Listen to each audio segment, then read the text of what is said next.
주님께서 여러분과 함께 또한 사제의 영과 함께 마르코가 전한 거룩한 복음입니다. 주님 영광 받으소서. 그때 요한이 예수님께 말하였다. 스승님, 어떤 사람이 스승님의 이름으로 마귀를 쫓아내는 것을 저희가 보았습니다. 그런데 그가 저희를 따르는 사람이 아니므로 저희는 그가 그런 일을 못하게 막아보려고 하였습니다. 그러자 예수님께서 이르셨다. 막지 마라. 내 이름으로 기적을 일으키고 나서 바로 나를 나쁘게 말할 수 있는 사람은 없다. 우리를 반대하지 않는 이는 우리를 지지하는 사람이다. 내가 진실로 너희에게 말한다.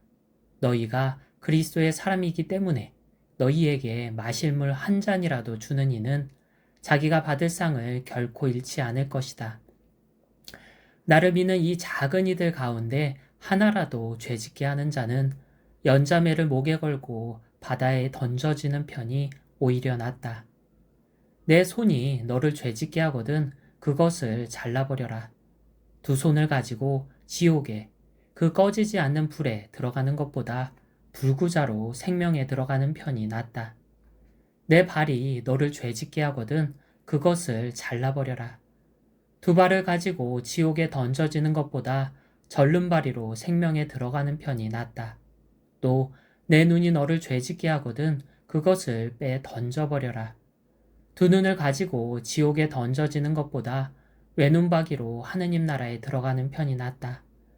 지옥에서는 그들을 파먹는 구더기도 죽지 않고 불도 꺼지지 않는다. 주님의 말씀입니다. 그리스도님 찬미합니다.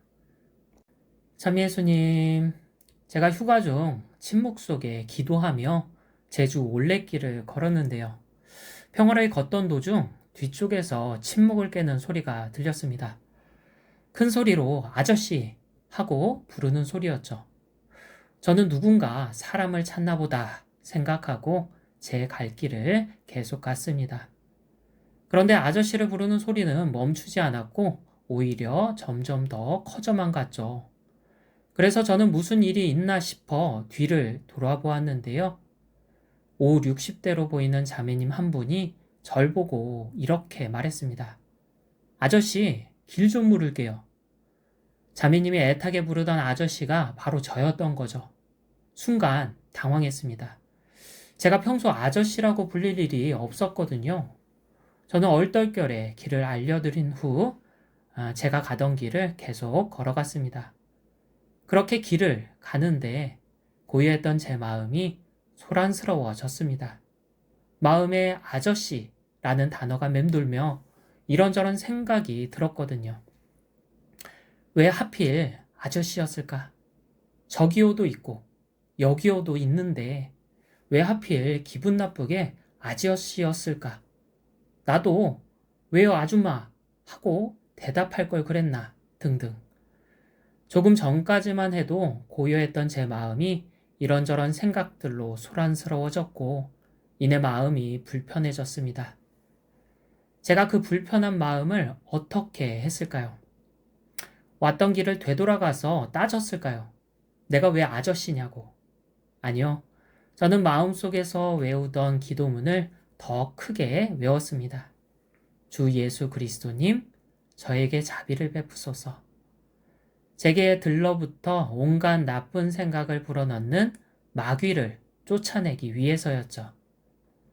오늘 요한이 예수님께 말합니다. 어떤 사람이 예수님의 이름으로 마귀를 쫓아내는 것을 보았는데 그가 예수님을 따르는 사람이 아니어서 그 일을 못하게 막아보려고 했다고. 왜 막으려고 했을까요? 예수님의 이름으로 나쁜 짓을 한 것도 아니었는데. 왜냐하면 그 사람에겐 마귀를 쫓아내는 권한이 주어지지 않았기 때문이죠. 마르코 복음 6장 7절은 전합니다. 12제자를 부르시어 더러운 영들에 대한 권한을 주시고 둘씩 짝지어 박연하기 시작하셨다. 예수님께서는 12제자에게 더러운 영들에 대한 권한을 주셨습니다. 제자들은 그 권한을 받은 뒤에야 예수님의 이름으로 많은 마귀를 쫓아낼 수 있었죠. 군중들은 어떤 방법으로도 쫓아낼 수 없었던 마귀가 힘없이 쫓겨나는 기적을 봅니다. 그런데 이 기적을 본 누군가가 이런 생각을 했던 모양이죠. 저들이 마귀를 쫓아내며 부르는 예수란 이름에 놀라운 힘이 숨어 있는 것은 아닐까. 그래서 그들은 예수님의 이름으로 마귀를 쫓아내보기 시작했죠. 그런데 놀랍게도 권한이 주어지지 않은 그들도 제자들처럼 마귀를 쫓아낼 수 있었습니다. 그저 주님의 이름에 놀라운 힘이 있는 것은 아닐까 하고 믿었을 뿐인데 그 작은 믿음이 마귀를 쫓아내는 놀라운 기적을 일으킨 거죠. 오늘 복음에선 예수님을 따르지 않는 이들조차 주님의 이름이 지닌 힘을 믿었습니다. 그런데 정작 하느님을 따르는 우리는 주님의 이름이 지닌 힘을 알지도 못하고 알더라도 믿지 못할 때가 많죠. 우리는 하루를 보내며 이런저런 사람을 만납니다. 그리고 그렇게 만난 사람들과 많은 대화를 나누죠. 물론 다른 사람과의 대화는 내게 즐거움과 기쁨을 주기도 합니다. 그러나 때로는 정반대로 내게 상처와 슬픔을 주기도 하죠. 누군가 내 마음에 상처 주는 말을 배려 없이 내뱉곤 하거든요. 물론 우린 어른이므로 그 말을 들어도 언짢은 티를 내지 않습니다. 괜찮은 척, 아무렇지도 않은 척하며 흘려보내죠. 그런데 하루를 마치고 집에 돌아오면 내 마음에 상처 줬던 말이 다시 떠오르며 이런저런 생각이 올라오곤 합니다. 내가 왜 바보같이 그 말을 그대로 듣고 있었을까? 왜 멍청하게 참고만 있었을까? 내가 그 말에 이렇게 받아쳤으면 좋지 않았을까? 등등. 이런저런 생각들이 꼬리에 꼬리를 물고 내 마음속을 가득 채웁니다. 그리고 내 마음이 그런 생각들로 가득 찼을 때 우린 고통스러워하죠. 그리고 그 고통으로 말미암아 내 마음에 상처 주는 말을 한 대상을 미워합니다. 내가 지금 겪고 있는 고통의 원인이 그 사람에게 있다고 생각하거든요. 그런데 어쩌면 미움의 대상이 잘못되었을지도 모릅니다. 왜냐하면 지금 그 사람은 고통스러워하는 나와 함께 있지 않거든요. 저는 아저씨라는 소리를 듣고 난 후에 마음이 불편해졌습니다. 그런데 정작 저는 아저씨라고 저를 부른 자매님과 헤어진 지 오래였죠. 그렇다면 도대체 누가 지금 이 순간 저의 마음을 아프게 했던 걸까요? 바로 악마입니다. 악마가 들러붙어 이런저런 악한 생각을 불어넣고 있었던 거죠. 악마가 제 마음에 악한 생각을 불어넣고 제가 그 생각에 응답한 겁니다. 그러면 생각이 꼬리에 꼬리를 물며 이어지며 생각이 많아지죠. 그렇게 생각이 많아지면 마음에 압력이 올라가 고통스러워집니다. 내 마음에 있어서는 안 되는 악한 생각이 가득 차 있기 때문이죠. 우리 육체가 부패한 음식을 먹으면 배가 아픈 것처럼 우리 마음이 악한 생각을 품으면 마음이 아픕니다. 그렇다면 우리가 미워해야 할 대상은 누굴까요? 바로 악마겠죠. 악마가 악한 생각을 불어넣어 내 마음을 고통스럽게 만들고 있으니까요. 그런 악마의 존재를 깨닫고 쫓아내야만 합니다. 어떻게? 주님 이름이란 무기로. 주님 이름은 마귀를 쫓아낼 놀라운 힘이 있는 무기거든요. 그러니 이런저런 생각들로 고통스럽다면 기억해야 합니다.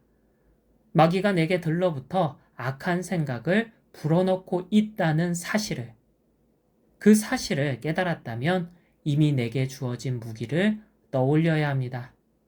내게는 주 예수 그리스도라는 힘 있는 무기가 있거든요. 그렇게 내게 주어진 무기를 기억해냈다면 휘둘러야 하죠. 무기가 있어도 휘두르지 않으면 없는 거나 마찬가지거든요. 그렇게 무기를 휘두르는 방법이 바로 기도입니다. 물론 기도는 하느님과의 만남이자 대화죠. 그런데 그 만남에 앞서 만남을 방해하는 악마를 쫓아내야만 합니다. 우린 기도문이라는 무기를 휘두르며 방해자인 악마를 쫓아내야 하는 거죠. 무엇을 위해? 주님을 만나기 위해. 그저 주 예수 그리스도님, 저에게 자비를 베푸소서를 반복해서 외우면 됩니다. 그러니 누군가의 상처 주는 말로 고통스럽다면 확인해 보면 좋겠습니다. 주님께서 내게 주신 이름으로 마귀들을 쫓아내고 있는지, 혹시 주님께서 주신 이름을 잊고 살아가고 있지는 않았는지. 주님의 이름은 마귀를 쫓아낼 놀라운 힘이 있는 무기입니다. 그러니 내게 주어진 무기를 떠올려 휘두르면 좋겠습니다. 주 예수 그리스도님, 저에게 자비를 베푸소서. 주님께서 마귀에 시달리는 나를 가엾이 여겨 당신 이름이란 무기를 주셨습니다. 그러니 내게 주어진 무기를 부지런히 휘둘러 잃어버린 평화를 되찾으면 좋겠습니다. 오늘 요한이 마귀의 공격에 속수무책으로 고통받는 내게 말합니다. 어떤 사람이 스승님의 이름으로 마귀를 쫓아내는 것을 저희가 보았습니다. 아멘.